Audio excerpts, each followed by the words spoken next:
A'udzu billahi minasyaitonir rajim. Qul siru fil ardi fanzuru kaifa bada'al khalq. Tsumma Allahu yunshi'un nash'atal akhirah. Innallaha 'ala kulli syai'in qadir. Katakanlah, bepergianlah kalian di atas muka bumi ini dan lihatlah bagaimana Allah memulai sebuah penciptaan, kemudian memunculkan generasi berikutnya. Sesungguhnya Allah Maha Berkuasa terhadap segala sesuatu. Al-Ankabut ayat 20.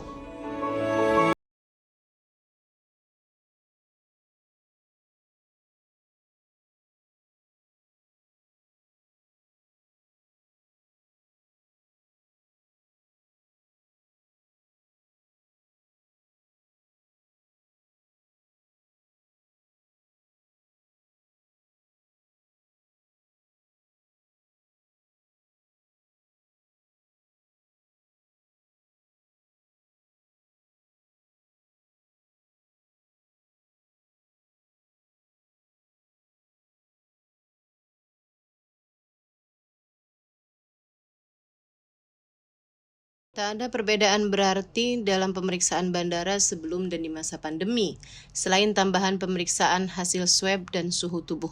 Serta tentu saja, semua orang di bandara sekarang bermasker semuanya, dari penumpang hingga petugas, dari balita hingga kakek neneknya. Saya yang memang dari dulu memakai cadar setiap keluar rumah, sekarang merasa punya begitu banyak teman. Semua orang menutup mukanya seperti saya. Mereka sekarang tahu rasanya, bagaimana tersenyum tanpa ada yang melihatnya. Jam 8.30 malam kami dipanggil untuk masuk pesawat. Persiapan penerbangan pun dimulai. Kemudian tak lama setelahnya, pesawat kami mulai bergerak, berjalan, berlari, lalu terbang. Mengantar kami dari Jakarta, ibu kota Indonesia, negeri tercinta kita ini, menuju Istanbul, Turki. Tak lupa saya iringi perjalanan panjang ini dengan doa-doa yang telah diajarkan baginda kita Nabi Muhammad SAW. Subhanalladzi sakhkhara lana hadza wa ma kunna lahu muqrinin wa inna ila rabbina lamunqalibun. Maha suci Allah yang telah menundukkan untuk kami kendaraan ini, padahal kami sebelumnya tidak mampu menguasainya, dan hanya kepada Dia Tuhan kami akan kembali. Allahumma hawwin alaina safarana hadza watwi anna bu'dahu. Allahumma antas sahib fis safar wal khalifah fil ahli wal mal. Allahumma inni a'udzu bika min wa'tha'is safar wa ka'abatil manzar wa su'il munqalab fil mali wal ahl. Ya Allah, ringankanlah perjalanan kami ini dan dekatkanlah jaraknya. Ya Allah, Engkaulah teman dalam bepergian kami, dan Engkau pula lah yang kami tinggalkan untuk menjaga keluarga kami. Ya Allah, lindungilah kami dari kesusahan perjalanan, tempat kembali yang menyedihkan, atau pemandangan buruk dari harta dan keluarga. Bismillah, amantu billah, tawakkaltu ala Allah, la hawla wa la quwata illa billahil aliyil azim. Dengan nama Allah, aku beriman kepadanya, dan kuserahkan diri ini kepadanya, sebab tak ada upaya dan daya, melainkan semuanya dari Allah subhanahu wa ta'ala semata, Zat yang maha agung lagi maha tinggi.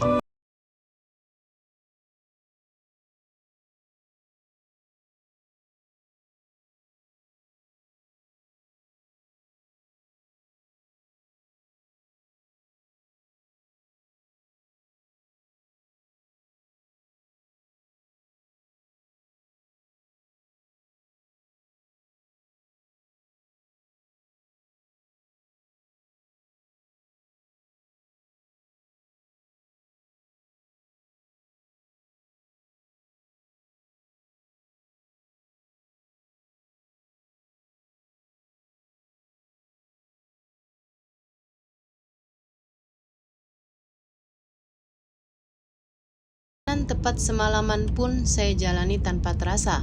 12 jam terbang kali ini tak terlalu melelahkan karena di pesawat saya tidur dengan nyenyak. Itulah menyenangkannya kalau terbang di waktu malam, yang memang bertepatan dengan waktu tubuh kita beristirahat. Apalagi kursi di pesawat banyak yang kosong, membuat penumpang dapat lebih leluasa pindah di bangku yang kosong. Kami mendarat jam 9 pagi waktu Indonesia atau jam 5 subuh waktu Turki. Tiba di bandara, kami segera mencari musola untuk dapat melaksanakan sholat subuh berjamaah. Dimanapun tempatnya, peraturan yang saya buat dengan kawan-kawan seperjalanan adalah jangan pernah tinggalkan Allah untuk apapun dan siapapun, hingga Dia tidak akan meninggalkan kita dimanapun dan kapanpun. Utamakan sholat dimanapun berada, agar Allah selalu mengutamakan kita, apapun kondisinya. Sholatnya berjamaah ya, sholat kita belum pantas diterima. Kalau jamaah kan ada jaminan sholat kita diterima, insya Allah.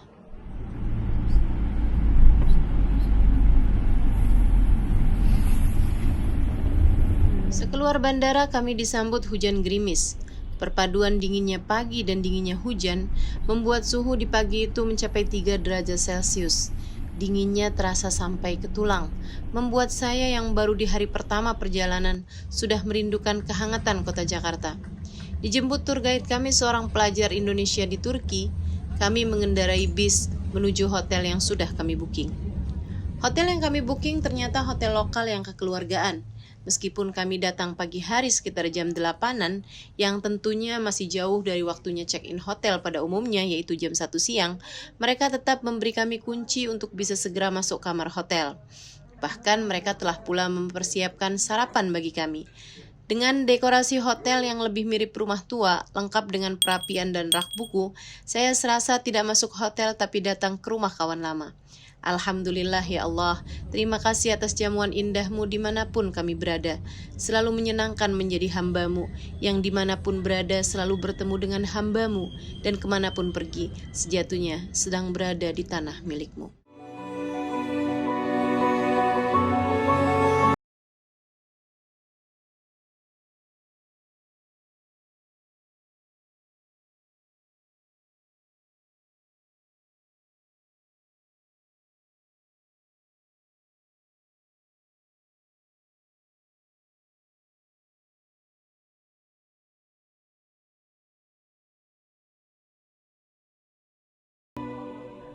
Pagi itu juga kami mulai menjalankan agenda yaitu berziarah ke makam Abu Ayyub Al-Ansari.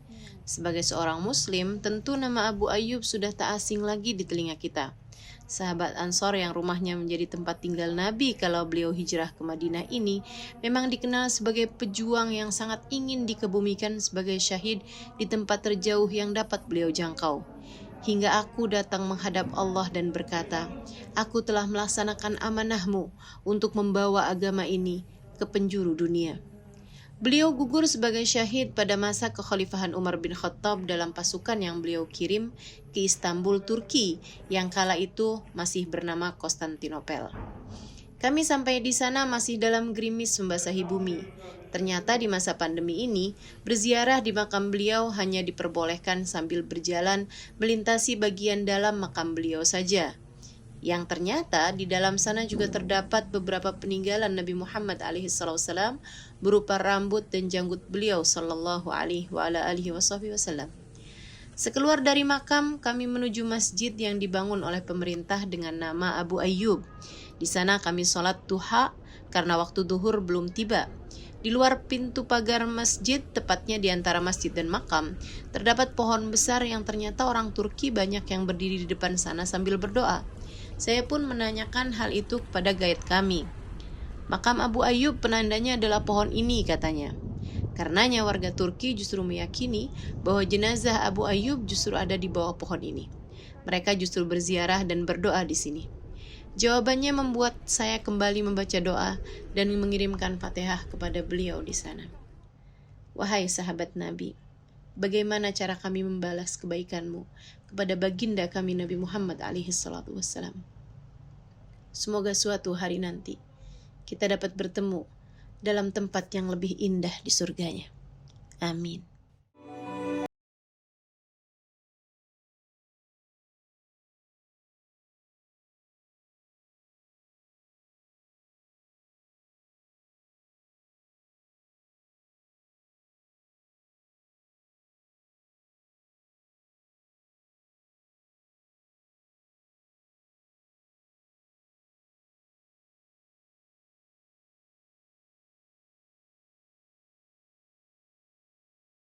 Menuju ke bazar untuk mencari beberapa keperluan yang memang ternyata tidak semuanya kami bawa.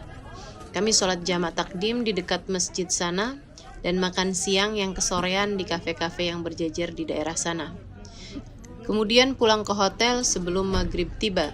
agar dapat melaksanakan jamaah takdim maghrib dan isya di hotel dan beristirahat lebih awal, sehingga besok dapat beraktivitas lebih maksimal.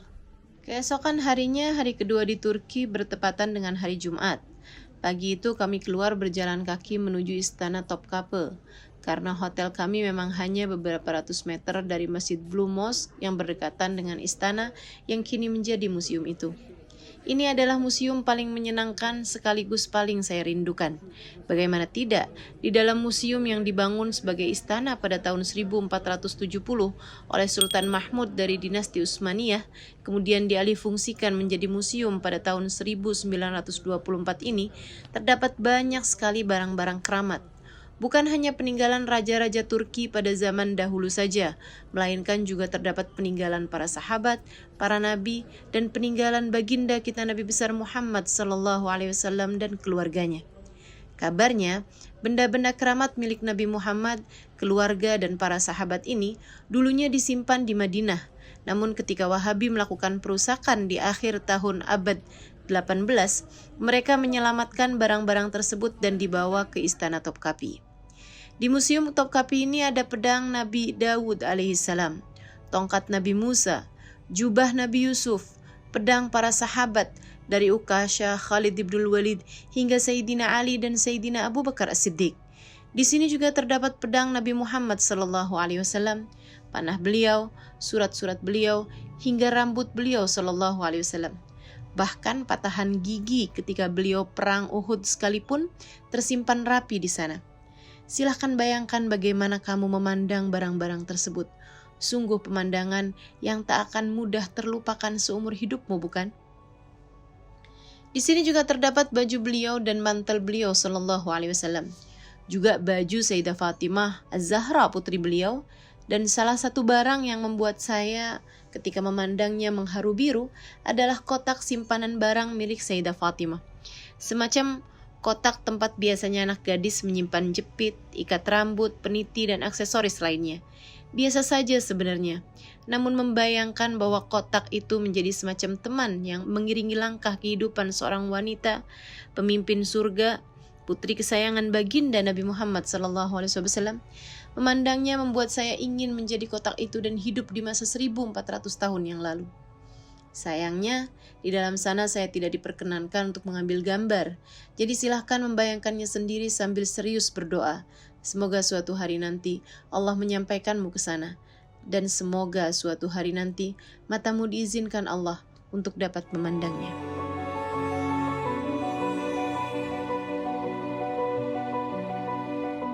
Selepas dari Topkapi masih dengan berjalan kaki, kami menuju ke Hagia Sophia untuk sholat Jumat. Di masa pandemi ini, tak banyak masjid yang diperkenankan untuk tetap buka. Salah satunya adalah Hagia Sophia, dan beruntungnya masjid ini menampung jemaah perempuan dan menyediakan tempat khusus di sana. Karenanya, kami pun dapat melaksanakan sholat Jumat di masjid yang baru diresmikan ini. Hagia Sophia itu sendiri dulunya dibangun sebagai gereja dan katedral pada tahun 360 Masehi di masa Kekaisaran Bizantium. Kemudian pada masa Kesultanan Ottoman tahun 1453, bangunan tersebut diubah menjadi masjid tanpa meninggalkan arsitektur bangunan tersebut. Kemudian pada tahun 1934 diubah menjadi museum oleh Mustafa Kemal Atatürk. Saat saya datang pertama kali ke Turki di tahun 2012, bangunan tersebut masih menjadi museum. Sebab di tahun 2020 kemarin, tepatnya pada Jumat 24 Juli, barulah Hagia Sophia dialihfungsikan menjadi masjid kembali oleh Erdogan. Semoga Allah tetapkan sebagai masjid hingga akhir zaman insyaAllah. Amin ya Rabbal Alamin. Seberes sholat Jumat, kami pergi makan dan santai berkeliling kota menikmati Istanbul di waktu senja. Kemudian pulang dan seperti biasa sholat maghrib dan isya jamaah takdim, lalu beristirahat lebih awal agar esok pagi dapat berkegiatan lebih segar. Sekedar tips untukmu jika menempuh perjalanan jauh dan dalam waktu yang lama, jangan diforsir di awal. Ibarat olahraga, perjalanan ini mirip maraton. Kalau di awal kamu lari dengan kecepatan maksimal, kamu akan kelelahan dan gagal di tengah perjalanan. Oh iya, ada hadiah lain yang Allah berikan pada Jumat siang itu, yaitu turunnya hujan salju.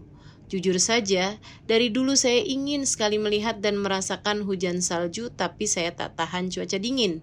Dari dulu saya sering membayangkan seperti apa rasanya ketika salju yang mirip es serut itu turun dari langit ke bumi. Siang itu sepulang dari masjid saat buka jendela kamar, salju turun, padahal di luar tidak gelap mendung. Wah, buat saya yang lahir dan besar di Indramayu, bersekolah pesantren di Bangil, Tegal, dan Sarang, kemudian pergi ke Yaman, yang semuanya adalah daerah panas dan tropis, melihat salju turun adalah melihat keajaiban. Merasakan es menyentuh kulit tangan dan wajah adalah kemewahan yang hanya Allah Tuhan saya yang dapat memberikannya kepada saya. Padahal ini bulan April dan sudah musim semi. Biasanya salju tak turun pada musim ini, kata guide kami. Subhanallah, Maha Suci Allah yang mengatur alam semesta seperti yang Dia mau. Lakal hamdu ala dalik. Terima kasih ya Allah atas segala kehendak baik yang Kau berikan. Engkau telah memberi apa yang kami mau. Jadikan kami seperti yang Kau mau. Engkau penuhi semesta. Kemanapun aku memandang, Engkau ada.